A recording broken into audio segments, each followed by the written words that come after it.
So hello friends, today we are going to see how we can find the system specifications like system model number, the installed physical memory like RAM, and all the specifications like version, OS manufacturer, system name, system manufacturer, and system SKU and all the things. So to check the system specification, we can simply come into the search section and we can type the system information.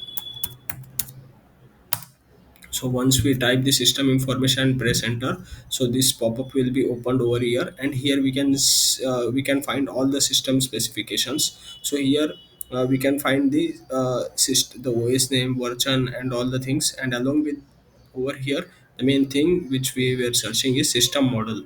So this is the model number of the system, and along with that we can also see the installed physical memory, which is RAM, which is 16 GB, and total physical memory is 15.7 GB. So this how we can find the system specifications like the installed OS, what we say, the system model number, the RAM, and all the things.